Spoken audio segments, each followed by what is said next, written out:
তার সরকারি বাসভবনে যে অফিস আছে সে অফিসে সাক্ষাৎ করেন। এটা পূর্ব নির্ধারিত। এই প্রতিনিধি দলে যারা ছিলেন, কমরেড জিতেন চৌধুরী, নারায়ণ কর, মানিক দে, পবিত্র কর এবং সুদন দাস। জিতেন চৌধুরী এই সাংবাদিকদের সাথে আমাদের যে কথাবার্তা, এই অনুষ্ঠানে উপস্থিত থাকতে পারছেন না, কারণ তিনি একটি সাংগঠনিক কাজে উদয়পুর মহকুমায় চলে গেছেন। মুখ্যমন্ত্রীর সাথে আমরা আজকে যে সাক্ষাৎ করলাম, মন্ত্রিসভা তৈরি হওয়ার পর 8ই মার্চ মন্ত্রিসভা শপথ গ্রহণ করে আজকে আমরা 10ই এপ্রিল সাক্ষাৎ করলাম। তাতে গিয়ে এটা 31 থেকে 32 দিনের ব্যবধান। দলগতভাবে এটাই বলা যায় মুখ্যমন্ত্রীর সাথে আমাদের প্রথম সাক্ষাৎকার।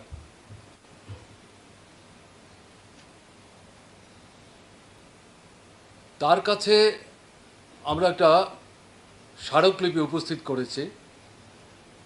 তার যে মূল প্রতিপাদ্য বিষয় সেটা আপনাদের কাছে বাই দিস টাইম নিশ্চয়ই তুলে দেওয়া হয়েছে, কিন্তু এর সাথে কতগুলো তথ্য যেগুলো দিতে গেলে পরে এটা একটা বিরাট বড় বান্ডিল হবে। এই সময়ের মধ্যে সেটা আমাদের পক্ষে তৈরি করা সম্ভব না এবং সেটা আমরা দিতে চাইনি, কিন্তু তার যে সিনপসিস সেটা আমি বলার সময় উল্লেখ করার চেষ্টা করব। তাতে দুটো বিষয় প্রধানত আমরা উল্লেখ করার চেষ্টা করেছি।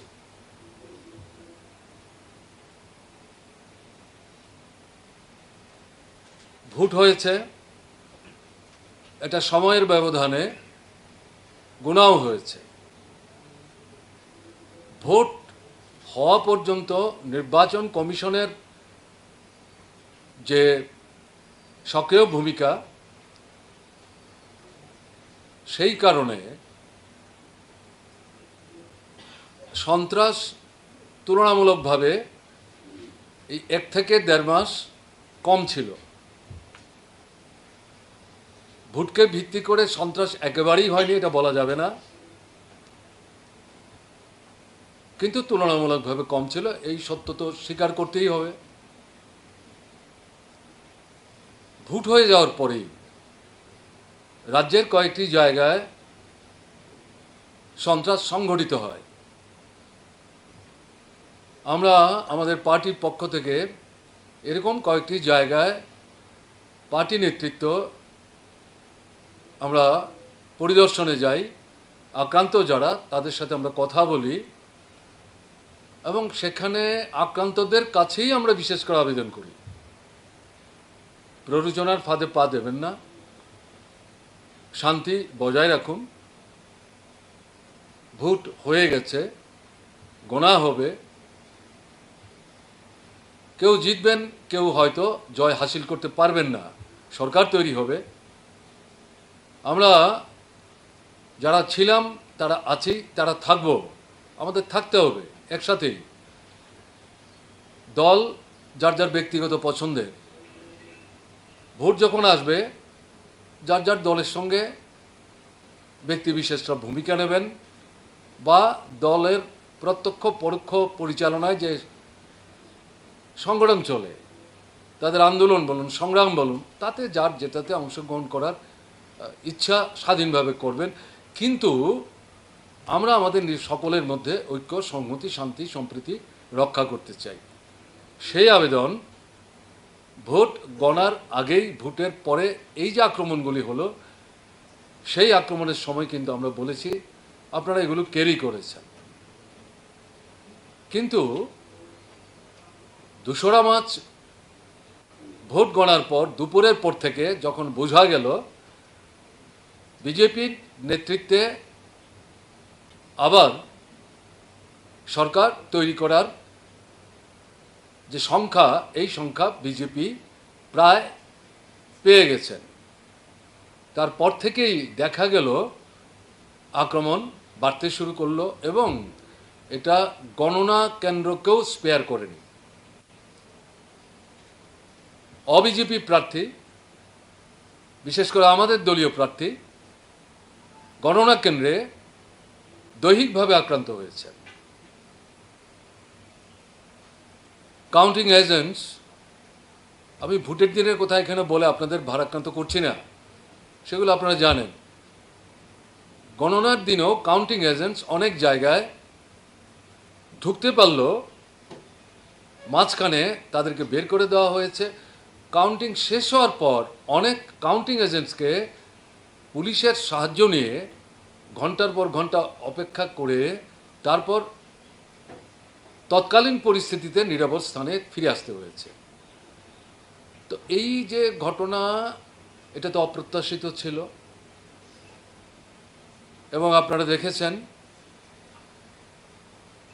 এটা সংসদের 3টা রাজনৈতিক দলের প্রতিনিধিরা এসেছিলেন ত্রিপুরায়, তারাও আক্রান্ত হয়েছেন। 11 তারিখ মার্চের রাজ্যের গভর্নরের সাথে তারা সাক্ষাৎ করেন। তাতে ত্রিপুরায় 2 দিন অবস্থানকালীন সময়ে যে অভিজ্ঞতা তারা নিজেরা প্রত্যক্ষ করেছেন, সেই সম্পর্কে তাদের যে স্মারকপত্র তাতে তারা উল্লেখ করেছেন এবং সেই সময় পর্যন্ত যে হিসেব, আক্রমণের ঘটনার যে হিসেব যা আমাদের হাতে এসেছিল, তার থেকে দেখা গেছে সেটা ছিল 1199 এবং তারা মাননীয় গভর্নরকে অনুরোধ করেছেন কতগুলি বিশেষ পদক্ষেপ গ্রহণ করার জন্য। গভর্নর সাহেব কী পদক্ষেপ গ্রহণ করেছেন আমরা জানি না। এরপর আজকে আমরা মুখ্যমন্ত্রীর সাথে সাক্ষাৎ করলাম এবং গভর্নরের সাথে সাক্ষাতের পর থেকে আজকের সাক্ষাতের ব্যবধান হচ্ছে আপনার 28 থেকে 29 দিন। তাতে আজকে যে মেমোরেন্ডাম মুখ্যমন্ত্রীর কাছে উপস্থিত করা হয়েছে, তাতে টোটাল নাম্বার অফ ইনসিডেন্টস যেটা, সেটা হচ্ছে 2016। তাহলে 1199 থেকে 2016 যদি আমরা বাদ দিই, তাহলেও দেখা যাচ্ছে এত কিছুর পরেও এই সময়ের মধ্যে 817টা ইনসিডেন্ট আমাদের হাতে যা সাহস করে মানুষ পাঠাতে পেরেছেন, সেগুলি আমরা এখানে উল্লেখ করতে পেরেছি এবং এই সমস্ত কিছু আমরা মুখ্যমন্ত্রীর কাছে তুলে দিয়েছি। এর বাইরে যেটা, সেটা হচ্ছে 5 জনের মৃত্যুর ঘটনা। ভোটের পরে গণার আগেই কল্যাণপুরে আমাদের একজন সক্রিয় সহকর্মী, তাকে পিটিয়ে আধমরা করে বাড়ির সামনে ফেলে রাখে। পরদিন তাকে হাসপাতালে নিয়ে আসা হয় এবং এখানেই তিনি শেষ নিঃশ্বাস ত্যাগ করেন। এটা খুন। এর বাইরে আরও 4টি ঘটনা, যে ঘটনাগুলো অর্থাৎ বাড়িতে যখন আক্রমণ হচ্ছে, ভাঙচুর হচ্ছে, লুট হচ্ছে, অগ্নিসংযোগ হচ্ছে, এগুলো দেখে ভীত সন্ত্রস্ত হয়ে বিকজ অফ টেরার এরকম আরও 4 জন প্রাণ হারিয়েছেন।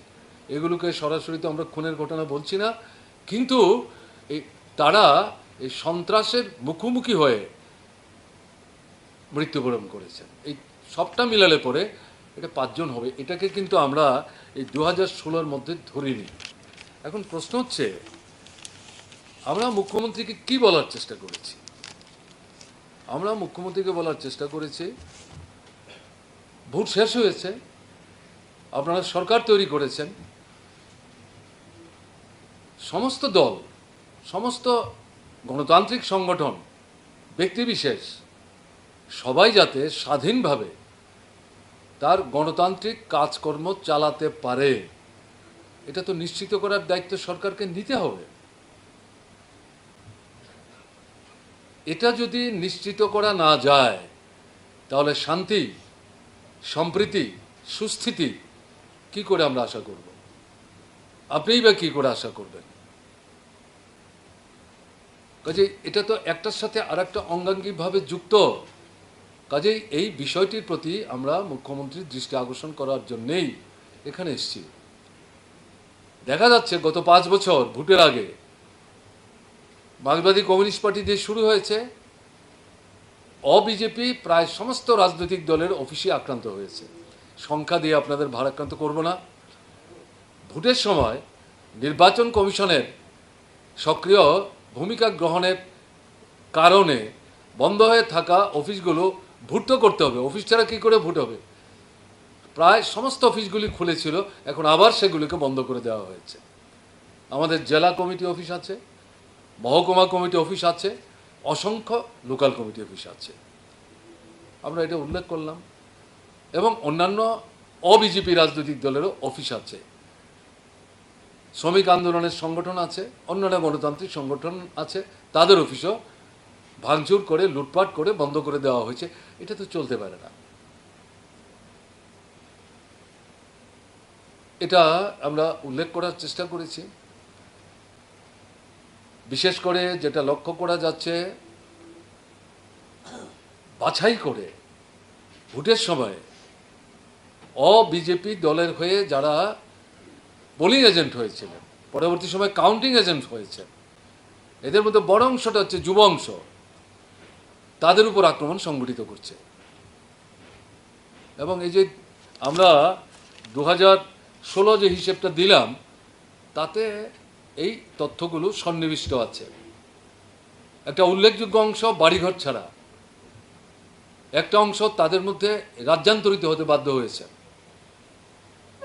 কিছু পরিস্থিতি এবং যেটা দেখা যাচ্ছে সেটা হচ্ছে আপনার মানুষের বেঁচে থাকবার জন্যে তার যে মিনস অফ লাইভলিহুড, এগুলোর উপর এখন ব্যাপকভাবে আক্রমণ সংঘটিত হচ্ছে। ছোট দোকান ঘর ভেঙে দিচ্ছে, লুট করছে, আগুন লাগিয়ে দিচ্ছে। অটোরিকশা, টমটম, ছোট গাড়ি চালাতে দিচ্ছে না। পুকুর, মাছের চাষ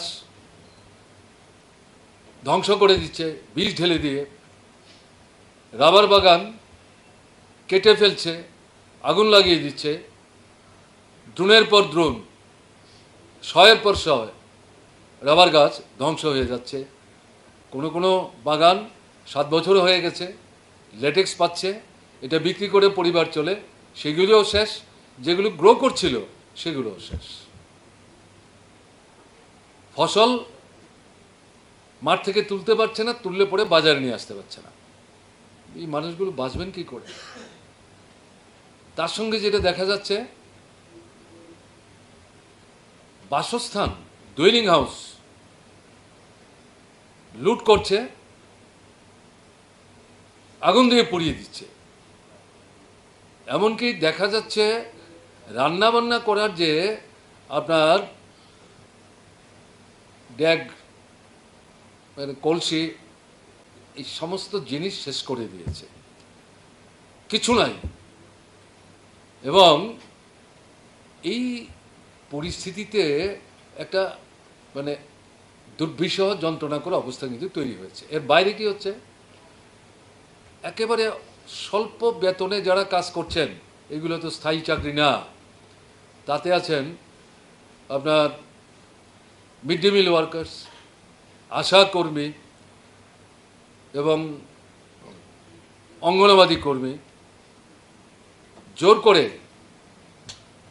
কাগজে স্বাক্ষর নিয়ে তাদেরকে কাজ থেকে হটিয়ে দেওয়া হচ্ছে এবং তার থেকে লিখে নিয়ে যাচ্ছে তারা।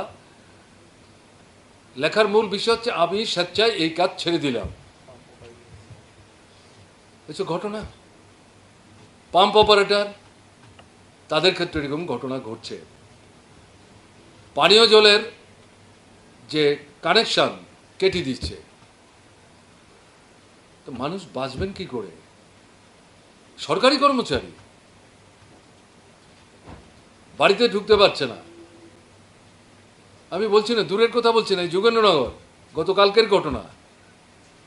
ত্রিপুরা সরকারি কর্মচারী সমিতির কেশিয়ার 20-22 দিন বাড়ির বাইরে ছিলেন, বাড়িতে গেছেন, কালকে থেকে ডেকে নিয়ে শাসক দলের অফিসে পিটিয়ে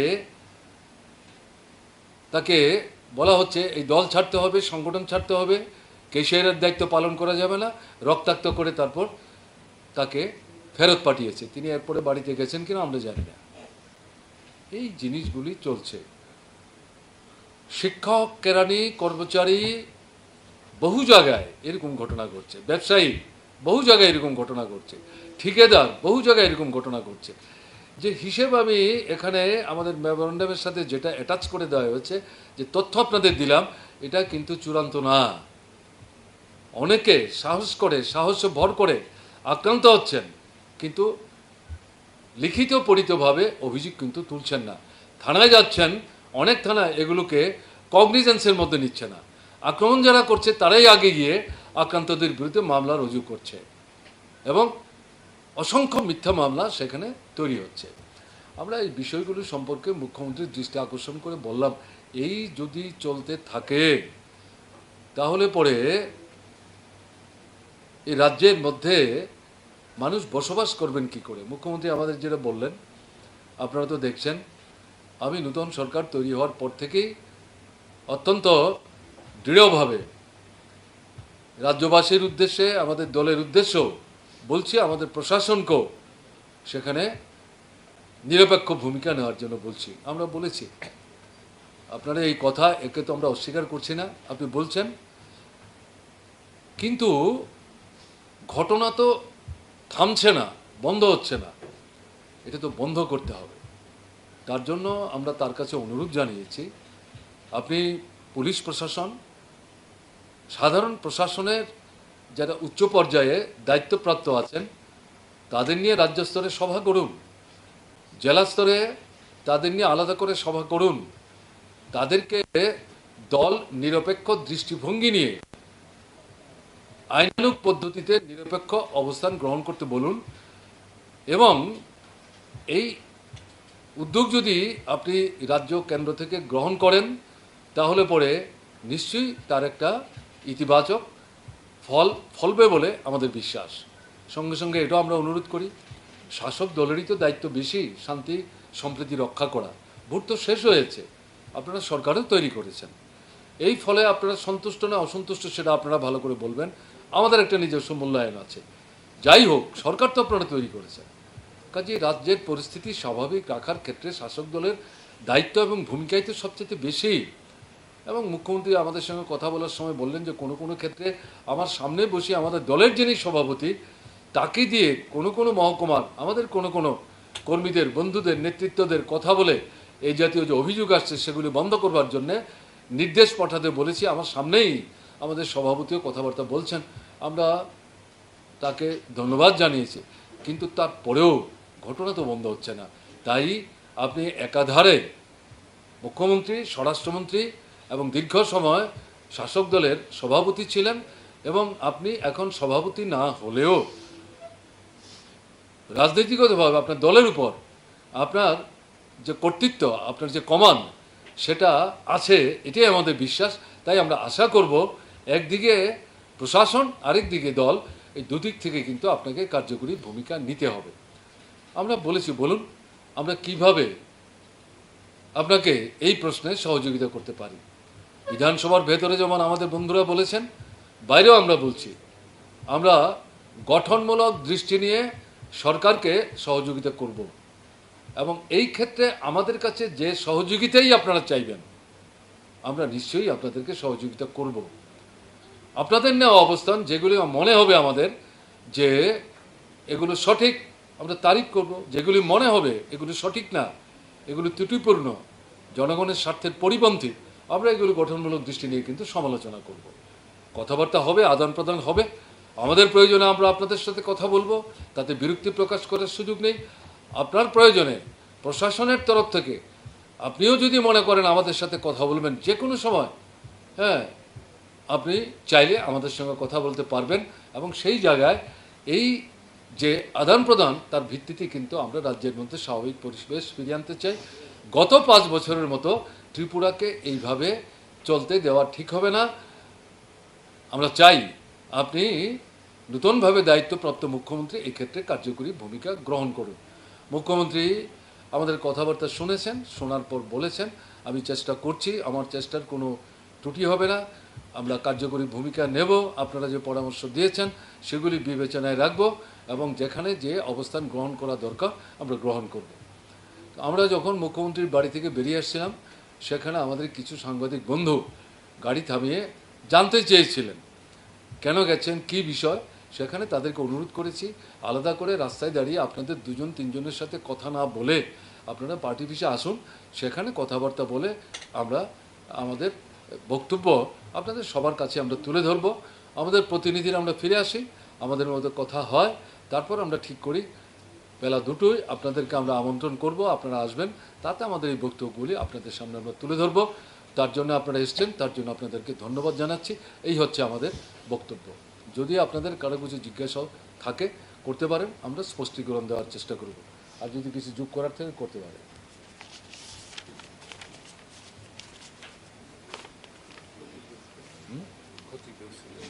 আমরা মুখ্যমন্ত্রীর আরেকটি বিষয় আমরা বলেছি, যেটা রাজ্যপালকেও আমাদের সাংসদদের যে প্রতিনিধিরা এসেছিলেন তারা উল্লেখ করেছেন।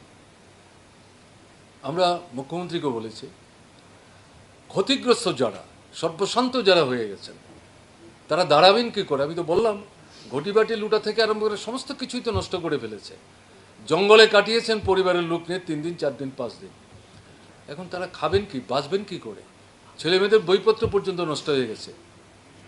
তাহলে এই জায়গাতে আমাদের কথার উপর ভিত্তি করে সিদ্ধান্ত না নিয়ে ডিস্ট্রিক্ট ম্যাজিস্ট্রেট এবং এসডিএম তাদের সাহায্য নিয়ে অভিযোগের ভিত্তিতে এই তথ্যগুলোর ভিত্তিতে তদন্ত করে সত্য অসত্য নিরূপণ করে যারা প্রকৃত অর্থেই ক্ষতিগ্রস্ত হয়েছে প্রশাসনের দিক থেকে তাদেরকে সাহায্য করার ব্যবস্থা করুন, এরকম প্রভিশন প্রশাসনের আছে। আমাদের সরকার থাকার সময়ও আমরা এরকম ভূমিকা গ্রহণ করেছিলাম এবং এই সরকার আসার পরও এই ধরনের সিদ্ধান্ত নিয়ে কিছু কিছু ক্ষেত্রে ভূমিকা নিয়েছে। যদিও এটা নিয়ে নানা প্রশ্ন আছে, এটা তুলে বর্তমান মুখ্যমন্ত্রীকে আমরা বিব্রত করতে চাইনি। আমরা শুধু অনুরোধ করেছি তদন্ত করে সত্য নিরূপণের ভিত্তিতে এই ক্ষতিগ্রস্ত পরিবারগুলোকে সাহায্য করার চেষ্টা করুন, এটাও আমরা বলেছি। একটা প্রশ্ন রয়েছে স্যার, প্রশ্নটা হচ্ছে যে এই আন্দোলনের কথা বলছিলেন এবং মুখ্যমন্ত্রী সরকারি বিষয়গুলি নিয়ে গেছেন, আপনারা আশ্বস্ত, এই বিষয়টা আপনার কথা থেকে ফুটে উঠছে যে মুখ্যমন্ত্রীর কথায় আপনারা কিছুটা হলেও আশ্বস্ত। যদি তিনি তার কথা না রাখতে পারেন, আগামী দিনে আপনারা দলের তরফ থেকে কি কোনো ধরনের বৃহৎ আন্দোলনে নামবে, কোনো এই ধরনের সিদ্ধান্ত রয়েছে? মুখ্যমন্ত্রীর সাথে যখন আমরা কথা বলছি, তিনি যখন আমাদেরকে কতগুলো সুনির্দিষ্ট পদক্ষেপ নিচ্ছেন এবং আরও নেবার চেষ্টা করবেন আমাদের পরামর্শ শোনার পর, তখন তো আমরা আশ্বস্ত না হয়ে কি পারি? আপনি যদি আমাদের সঙ্গে থাকতেন আপনি কি বলতেন? এটা তো শোভনতা, আমাদের অপেক্ষা করতে হবে। আমরাও তাকে বলেছি আপনি দায়িত্ব নিচ্ছেন মাত্র 1 মাস হয়েছে, আপনাকে বিব্রত আমরা করতে চাই না। এখন তারপরে যে প্রশ্ন আপনি ঠেলে দিয়েছেন, আমাদের তো অপেক্ষা করতে হবে। আমরা দেখব যদি মুখ্যমন্ত্রী তার প্রশাসনকে নিয়ে এবং রাজনৈতিক দিক থেকে তার দলকেও কাজে লাগিয়ে এই সামগ্রিক পরিস্থিতিটাকে স্বাভাবিক করার ক্ষেত্রে সেই ধরনের ভূমিকা যদি নেওয়ার ক্ষেত্রে ঘাটতি দেখান, তাহলে পরিস্থিতির উপর আমরা আবার মূল্যায়ন করব, তারপরে আমরা ঠিক করব আমাদের কি করা উচিত। নতুন সরকার প্রতিষ্ঠা হওয়ার পর কয়টা পার্টি অফিস বন্ধ হয়েছে? পার্টি অফিস বন্ধ মানে আমি তো উল্লেখ করলাম, জেলা অফিস আমি বলছি বিশ্রামগঞ্জ, মহকুমা অফিস শান্তির বাজার, এ তো গোনার দিনই এ তো মার্ডারই হয়ে যেত যদি পুলিশ সেখানে সময় মতো হস্তক্ষেপ না করত। মানিক ভান্ডার অফিস, কেমন না, জেরানিয়া পার্টি অফিস খুলে বলছিল 5 বছর খোলা যায়নি, ভোটের সময় খুলেছিল কিন্তু তারপর আর খোলার মতো পরিবেশ নাই, যেভাবে আক্রমণ সেখানে হচ্ছে। লোকাল কমিটি অফিস অসংখ্য। কাজেই এই পরিস্থিতি চলছে, অন্যান্য রাজনৈতিক দলের অফিসে কোনো কোনো জায়গায় আক্রান্ত হচ্ছে। গণতান্ত্রিক সংগঠনের অফিস, যেমন আগরতলা শহরেই মোটর শ্রমিক ইউনিয়নের অফিস, এই তো ভোটের গণার দিনই রাতের বেলা আক্রান্ত হয়েছে, লুটপাট হয়েছে। পরের দিন নেতৃত্ব গেছেন, দেখেছেন, এগুলো ছবি উঠেছে। আপনারা কেউ কেউ ক্যারি করেছেন, অনেকে হয়তো ক্যারি করেননি। আমার একটা অন্য বিষয়ে প্রশ্ন ছিল, রংপুর বিধানসভার উপনির্বাচনে সিপিআইএম দল প্রতিদ্বন্দ্বিতা করবে কি? আমরা তো আজকে এই বিষয় নিয়ে আলোচনা করছি না। আমি বললাম অন্য বিষয়। হ্যাঁ, অন্য বিষয়, ধনপুর বিধানসভার উপনির্বাচনের তারিখ কি ঘোষণা করেছে? না। তো তারিখ যখন ঘোষণা হবে তখন আমরা আমাদের কথা বলবো, কেমন? কাজে আমরা যখন প্রতিদ্বন্দ্বিতা করেছি, প্রতিদ্বন্দ্বিতা না করার তো কোনো কারণ এখন পর্যন্ত সৃষ্টি হয়নি। তবু তারিখটাকে ঘোষিত হোক, তারপরে নিশ্চয়ই আরও সুনির্দিষ্টভাবে বলা যাবে। তার জন্য একটু ধৈর্য ধরে অপেক্ষা করতে হবে। নির্বাচন কেন্দ্রিক কিন্তু একটু মানে নিশ্চিত আকারে যে প্রশ্নগুলি বলেছেন যে মুখ্যমন্ত্রী যেহেতু নির্দিষ্ট কিছু পদক্ষেপ নেবার আশ্বাস দিয়েছেন, তো মানে based on these circumstances where we have talks going on for the village committee elections happening sometime soon, there is the Lok Sabha elections in less than a year or something such. So in this condition, how is the Communist Party thinking of sort of solidifying its support base, going to the people and taking other parties into confidence, sort of this thing? What is the strategy of taking ahead, sir? Strategy is only to go to the masses, make them aware, organize them, and bring them on the ground. Keeping oneself inside the room, if you say something, it may draw attention of a little section of our society. Until and unless people do not come out and mobilize themselves and raise all these things, then the people will not be able to respond in a proper manner. So that is what we have been doing. It is our normal practice, and that will be continued. Sir, what is the reason behind you say that you also accepted that during the poll the violence was less, that from the counting day afternoon the violence had against you? What is the reason behind? Is it the administration was with the election commission? How do you see it? এটা আমাদের যেটা মনে হচ্ছে, বিজেপির প্রত্যাশা ছিল অনেক বেশি। তার পেছনে হয়তো তাদের কাছে যুক্তিগ্রাহ্য কারণ ছিল। কেন্দ্রে তাদের সরকার, রাজ্যে তাদের সরকার, পঞ্চায়েত তারা বগল দাবা করেছেন, নগর তারা বগল দাবা করেছেন। এডিসি সেভাবে না পারলেও একেবারে আসন তো তারা কম পাননি। লোকসভা কী করে তারা জয় হাসিল করেছেন আপনারা এগুলো জানেন। 4টা উপনির্বাচন, এগুলো আপনারা দেখেছেন। এবং প্রধানমন্ত্রী, স্বরাষ্ট্রমন্ত্রী ভোটের 8-10 মাস আগে থেকেই পরিশ্রম করছেন, 4-5বার বক্তৃতা করেছেন। এবং তার সাথে যেগুলি যুক্ত সেটা হচ্ছে বেনিফিট ওরিয়েন্টেড স্কিম, এগুলো মূলত হচ্ছে কেন্দ্রীয় সরকারের, এবং এগুলো ত্রিপুরার ক্ষেত্রে ঢালাওভাবে তারা দিয়েছেন। তার সাথে যেটা যুক্ত হচ্ছে সেটা হচ্ছে মানি পাওয়ার। এবং এটা তো আমাকে যদি বলেন তাহলে কত টাকা, সেটা আমার পক্ষে বলা সম্ভব না। বিজেপিরও নির্দিষ্টভাবে কোনো নেতার পক্ষে এটা বলা ইনকংক্রিট, কতটা সম্ভব আমি জানি না। কিন্তু এরকম ঘটনা তো আছে, একজন 2-3বারও টাকা পেয়েছেন। এগুলো প্রেসেই পাবলিকলি এসছে, কেমন না, প্রকাশ্যেই। তো এর সঙ্গে যেটা ধরুন থ্রেটের মধ্যেও তো মিডিয়ার একটা বড় অংশ সাহসী ভূমিকা দেখিয়েছেন, আবার একটা অংশ তো দিবারাত্রি তাদের জন্য কাজ করার চেষ্টা করেছেন। এবং তাদের যা অর্গানাইজেশনাল রিসোর্স সবটাই ন্যাশনাল লেভেলে এখানে মোবিলাইজ করার চেষ্টা করেছেন। এতে করে তারা তো বিধানসভার ভেতরে, আমি তখন বিধানসভায় বসতাম, শেষের দিকে শুনেছি কেউ কেউ বলেছেন, এই যে এখন এত কথাবার্তা বলছেন, সামনের বিধানসভায় তো আপনাদের হয়ে কথা বলবার কেউ থাকবে না, শূন্য হয়ে যাবে, এই আসনগুলো সব তো আমরা দখল করব। আমরা কিছু বলিনি, বলার অধিকার আছে, তাদের বলতে দিচ্ছে, তাদের মাইক খোলা, আমাদের মাইকের তো সুইচ অফ করে দেওয়া হয়। তারপর বিধানসভা নির্বাচনের তারিখ ঘোষণা এবং নির্ঘণ্ট যখন ঘোষিত হলো, শাসক দলের বড় বড় নেতারাই বলতে শুরু করলেন, কেউ বললেন 55, কেউ বললেন 50, 45 নিচে কেউ নামতেই চাইছেন না, কেমন না, সরকার তৈরি করবেন এ নিয়ে কোনো সন্দেহ নেই। এই সবটা মিলিয়ে, এবং বিরোধীরা শূন্যের কোঠায় চলে যাবে, ভোট কি তাদের থাকবেই না কিছু। কিন্তু ভোটের ফল যখন ঘোষণা হলো, তাতে গিয়ে কী দেখা গেল, আসন কমলো, 11টা আসন কমে গেল, ভোট কমে গেল, প্রায় 51 থেকে নেমে চলে আসলো 40-এ। তাতে শাসক দলের ভোট ভীষণভাবে কমলো, কেমন না, বিরোধীদের সম্পর্কে যেভাবে বলা হলো, ঘটনা তো তা ঘটল না। এবং এখানে দেখা গেল বিজেপির বিরুদ্ধে প্রকাশ্যে কথা বলে মানুষকে বিজেপি সরকার হাঁটাবার জন্য নূতন ধরনের জনমুখী একটা সরকার তৈরি করার আবেদন নিয়ে যে গেলেন, এরাই তো ভোট বেশি পেলেন, শতকরা 60% বেশি ভোট পেলেন। এখন এগুলো তাদেরকে তো স্বাভাবিক কারণেই বিব্রত করেছে, হতাশ করেছে, ক্ষুব্ধ করেছে। এতে গিয়ে যেখানে তারা জিততে পারল না, সেখানে যেমন আক্রমণ বাছাই করে করতে শুরু করলো, যেখানে জিতলেও ভোট যেহেতু প্রত্যাশা মতো পেল না, সেখানেও বাছাই করে করে আক্রমণগুলি সংগঠিত করার চেষ্টা করলো।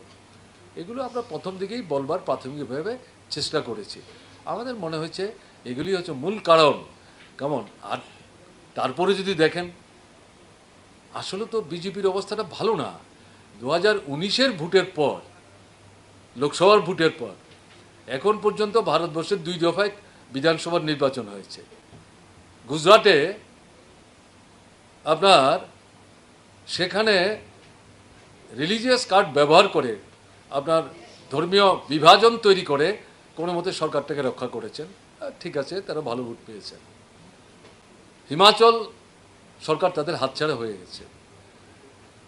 দিল্লি 15 বছর যাবৎ মেট্রোপলিটন কাউন্সিল, দিল্লি মানে ভারতবর্ষের পলিটিক্যাল ক্যাপিটাল, সরকার হাতে নাই, কিন্তু মেট্রোপলিটন কাউন্সিল ছিল বিরাট বড়, সেটা তাদের হাতছাড়া হয়ে গেছে।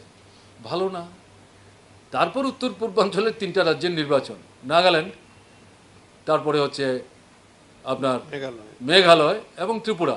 এই 3টা কেন্দ্রের মোট আসন হচ্ছে 180।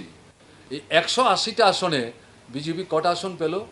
এখানে 33 আমি ধরছি, আইপিএফটি ধরেই ধরছি, মেঘালয়ে 2 আর নাগাল্যান্ডে 12, সব মিলিয়ে 33, 2, 35 আর 12, তাহলে 47টা আসন। ভোটের পার্সেন্টেজ কি সবাই জানে এখন। কাজেই এগুলো তাদের দলের ভেতর লেখাপড়া জানা না, এরকম তো ঘটনা, লেখাপড়া জানা লোক আছেন, তারাও তো এই সোশ্যাল মিডিয়া ঘাটাঘাটি করেন, এই সমস্ত তথ্য তো তাদের হাতে আসছে। ফলে যত দিন যাচ্ছে তাদের মধ্যে কিন্তু হতাশা বাড়ছে। কাজে সেদিন থেকে শুরু করে এখন পর্যন্ত যেগুলো চলছে, মনে হচ্ছে এগুলো অন্যতম কারণ একটা ভয় তৈরি হয়েছে। না, শুধু সন্ত্রাস করে তো আটকে রাখা যাচ্ছে না, নানা পদ্ধতি নিলাম, তাতেও তো বেশি মানুষকে সঙ্গে আনতে পারলাম না, বরং আমাদের আস্থা আমাদের উপর কমছে। কাজে এরকম জায়গায় তারা মনে করছে এই মুহূর্তে বোধহয় এটাই পথ, কিন্তু এটা বন্ধা পথ। এই পথে কিন্তু রাজনীতির লড়াই খুব বেশি দূর যাওয়া যায় না। সাধারণত আপনার শোষকদের স্বার্থের রক্ষা, যে যারা শাসন ক্ষমতায় থাকে, এটা কেন্দ্রেই বলুন রাজ্যেই বলুন, তারাই তো গণতন্ত্রের উপর আক্রমণ নামিয়ে আনে। এটা তাদের দুর্বলতা, শক্তির লক্ষণ না, এটা মানুষ বুঝতে পারছেন। কাজেই এই দিক থেকে আপনি যা বললেন আমি বললাম। আর কারোর কিছু আছে? স্যার, যেহেতু সন্ত্রাসের বিষয়ে প্রশ্নটা ছিল বা আলোচনা হয়েছে, সেখানে ল অ্যান্ড অর্ডারের একটা প্রশ্ন থাকে এবং প্রশাসনিক আধিকারিকদের পদক্ষেপে আপনাদের প্রত্যেকটি রাজনৈতিক দলেরই সর্বসময় একটা অভিযোগ থাকে। সেই বিষয়টা উত্থাপন করা হয়েছিল কি মুখ্যমন্ত্রীর সামনে, এবং উনি এই বিষয়টি বলেছেন? আমরা বললাম তো যে মামলা করতে যাচ্ছে, কিন্তু যার বিরুদ্ধে অভিযোগ করবে দেখা যায় তারা আগে যাদেরকে আক্রমণ করলো তাদের বিরুদ্ধে অভিযোগ করছে। ফলে আক্রান্তরা যখন একটু দেরিতে যাচ্ছে, 2 দিন পরে যাচ্ছে, তাদের এফআইআরই কগনিজেন্সে নিচ্ছে না। অনেক জায়গায় তারপরে দিচ্ছে, তারপরে যখন নিচ্ছে না থানায়, তখন হয় এসডিপিওর কাছে দিচ্ছে, কোনো কোনো জায়গায় এসপির কাছে দিচ্ছে। এবং আমাদের এখানকার নেতৃত্বের তরফ থেকে ডাইরেক্টর জেনারেল অফ পুলিশের কাছে পাঠানো হয়েছে। এবং আমি লক্ষ্য করলাম আমাদের হাইকোর্টের কাছে উকিল বন্ধুদের তরফ থেকে হাইকোর্টের দৃষ্টি আকর্ষণ করা হয়েছে। হাইকোর্টের তরফ থেকে উকিল বন্ধুদের কাছে তথ্য জানতে চেয়েছেন, তারা তথ্য উপস্থিত করেছেন, হাইকোর্টের তরফ থেকে এগুলো পুলিশের কাছে পাঠানোর ব্যবস্থা হয়েছে। তার অর্থটা কি? কাজে আপনি যা প্রশ্নটা করলেন ইট ইজ কারেক্ট। এবং পুলিশ একটা অংশ ভূমিকা নেওয়ার চেষ্টা করছেন, যাচ্ছেন, ছুটে যাচ্ছেন, সবটা যে নিয়ন্ত্রণে আনতে পারছেন ঘটনা তা না। আর একটা অংশ মানে অতি উদ্যমী হয়ে শাসক দলের একাংশকে খুশি করবার জন্য স্থানীয়ভাবে এমন ভূমিকা নিচ্ছেন, যেটা এই যে আপনার আক্রমণগুলি হচ্ছে এতে আক্রমণকারীরা উৎসাহিত হচ্ছে। এটা আমরা মুখ্যমন্ত্রীর দৃষ্টিতে এনেছি। মুখ্যমন্ত্রী বলেছেন যে না, এগুলো আমাদের দেখতে হবে। পুলিশ অ্যাকাউন্টেবিলিটির কাছে কি কোনো কেস আপনাদের তরফ থেকে কোনো ফাইল করা হয়েছে? এটা মাত্র 1 মাস হলো। এর আগে পুলিশ অ্যাকাউন্টেবিলিটি কমিশনের কাছে তথ্য পাঠানো হয়েছে। কেমন না, তাতে যেভাবে তদন্ত করে ইস্যু ভিত্তিক কেস টু কেস ভূমিকা নেওয়া দরকার, পুলিশ অ্যাকাউন্টেবিলিটি কমিশন সেই ভূমিকা নিতে পেরেছে, এটা বলার মতো না। আর কিছু Sir, on the political front, sir, of course, regarding this whole political কি আছে? situation. একটাই প্রশ্ন। হ্যাঁ, কিছুদিন আগে বিধানসভা চলাকালীন বিজেপি দলেরই বিধায়ক এক বিধায়ক মানে বিধানসভা চলাকালীন ফ্রন্ট ভিডিও দেখছিলেন বাগবাসার যিনি বিধায়ক যাদব লাল। এই বিষয় নিয়ে মুখ্যমন্ত্রীর সাথে আপনার কি কোনো কথাবার্তা হয়েছে? না, আমরা কি বলবো? আপনার প্রতিক্রিয়া যদি জানতে চাই। আমার প্রতিক্রিয়া গণতান্ত্রিক মানুষের যা প্রতিক্রিয়া তার সাথেই সাযুজ্যপূর্ণ। বিধানসভার ভেতরে যারা ছিলেন তারা ভালো বলতে পারেন। আমরা লক্ষ্য করলাম বিধায়কদের তরফ থেকে প্রতিবাদ করা হয়েছে, ব্যবস্থা গ্রহণ করার জন্য বলা হয়েছে, দৃষ্টান্ত স্থাপন করা হয়েছে। ভারতবর্ষের অন্য এরকম একাধিক বিধানসভায় এরকম কাণ্ড কারখানার জন্যে সেই বিধায়ককে পদত্যাগ করতে বাধ্য করা হয়েছে। কিন্তু আমাদের রাজ্যের বিধানসভার তরফ থেকে যিনি অধ্যক্ষ তার কোনো প্রতিক্রিয়া এখনও জানা যায়নি, মুখ্যমন্ত্রীরও কোনো প্রতিক্রিয়া জানা যায়নি। আজকে তো আমরা এই বিষয় নিয়ে যাইনি ভাই, এটা তো অলরেডি আপনার পাবলিক ডোমেইনে, কাজে এটা তো শাসক দলের ব্যাপার। দেখা গেছে যে নীতি আয়োগের রিপোর্ট দেখাচ্ছে ত্রিপুরা পাহাড়ি রাজ্যগুলির মধ্যে পিছিয়ে গেছে। আপনি কি মনে করেন এই যে সন্ত্রাসটা হচ্ছে এইসব কারণে উন্নয়ন প্রভাবিত হচ্ছে, উন্নয়ন কম হচ্ছে, রাজ্য পিছুচ্ছে?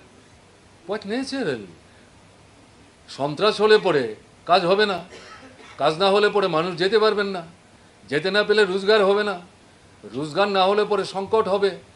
চৈত্র মেলা হচ্ছে, পত্রিকায় উঠছে, ভিড় আছে, কিন্তু পয়সা নাই, বিক্রি নাই। এর মধ্যে দু চারজন নূতন আছেন, ব্যবসায়ী হিসেবে অংশগ্রহণ করেছেন, অতীতের অভিজ্ঞতা নাই, কিন্তু পুরনোই বেশি। তারা বলছেন এরকম তো চৈত্রমেলা দেখিনি। যদিও কেউ কেউ বলেছেন গত কয়েক বছর যাবত এরা কমছে কমছে কমছে, এবার তো অবস্থা একেবারেই ভাবনার বাইরে। কাজেই গঠনমূলক কাজ, উন্নয়নমূলক কাজ শান্তি না থাকলে কি করবে? আপনারা দেখেছেন আপনার সশস্ত্র সন্ত্রাসবাদীরা যখন দৌরাত্ম্য করে বেড়াচ্ছিল, আমরা তো কোনো উন্নয়নের কাজ করতে পারিনি, স্কুলে মাস্টারমশাই পাঠাতে পারিনি, হাসপাতালে ডাক্তার পাঠাতে পারিনি। কাজেই এদেরকে মোকাবেলা করার জন্যে আমাদের প্রশাসনকে এবং রাজনৈতিক মঞ্চ থেকে ঝাঁপিয়ে পড়তে হয়েছে, সবাইকে একসাথে করে শান্তি পুনঃস্থাপনের জন্য এবং সন্ত্রাস মোকাবেলার জন্য। এই সন্ত্রাস মোকাবেলা করে যখন শান্তি আমরা বহুলাংশে ফিরিয়ে আনতে পারলাম, তাতে উন্নয়নের কাজ দ্বিগুণ তিনগুণ চারগুণ গতিতে চলছে, দিবারাত্র চলছে। এটা তো অভিজ্ঞতা। কাজে এখন সেটা ছিল সশস্ত্র সন্ত্রাসবাদী, যদিও তাদের পেছনে রাজনৈতিক মদত ছিল, কিন্তু এখন যেটা হচ্ছে এটা তো রাজনৈতিক দিক থেকে সন্ত্রাসটা হচ্ছে, বিরোধীদেরকে দমিয়ে রাখবার জন্য। স্বাভাবিক কারণেই সন্ত্রাস তো সন্ত্রাসী, স্বাভাবিক কারণেই যেটা বলছেন আপনি, এই ঘটনা ঘটছে। Sir, I have a question on political context. You said that BJP's condition doesn't appear to be good, and since we're giving a few facts and figures about that, the BJP state president Rajiv Bhattacharya, he recently said that the party is trying to identify the weakness at the grassroots level, and sort of they're trying to prepare for 2024 Lok Sabha election. How do you see the whole political situation changing on your behalf, on your side, sir? About whom? For the Communist Party and the non-BJP parties, vis-a-vis the BJP's preparations, like I said, they're trying to focus on the weaknesses on the ground, and you say the BJP's condition doesn't seem so good. Exactly, you have also been noticing that throughout the country, particularly during last parliament session, what the role played by the opposition political parties. At the initial stage, all are not united, but in the fag end, all came to in a common platform. What does it indicate? What is their slogan? This is one hand. On the other hand, the different levels, discussions are going on. And main slogan is this: BJP has to be isolated and defeated. And this can be done if opposition are united, and division of opposition vote, anti-BJP vote, should not be allowed to happen. So keeping this in mind, in different way, different political parties, they have been starting taking initiative on their own. Our party is not that big party, but we have some strength. We have been trying our level best right from the beginning. So that is what is also going on. In Tripura also we tried in the last assembly election. So keeping all these things, we can say that yes, we are very much alert about the changing situation, prevailing situation, and accordingly, in the coming days, we will take our necessary steps. In assembly election, you tried a collective approach. So in Lok Sabha election, will you continue? Please wait and see. How can you expect that all answers will be, all questions will be answered in one particular press meet? So many things are going to be happen. One, you are asking something now.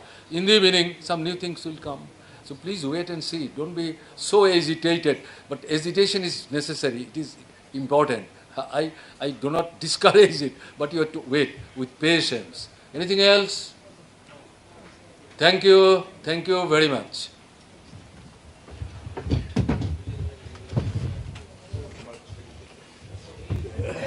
চাটা দেয়নি? Yes. আগে